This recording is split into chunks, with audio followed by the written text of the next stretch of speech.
This is our X1055 360 degree steel ball joint mandrel with a bench vise. This mandrel will fit a ring size 1 to 15, and the bench vise will fit a bench top that's about 3 inches wide. So slide that onto your bench. And you have a quick release here that allows you to move the mandrel any place you'd like and then lock it back into place.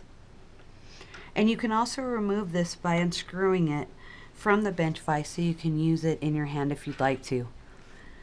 Go ahead and place your ring on the mandrel when you're sizing it up, and use a rawhide hammer to tap it around.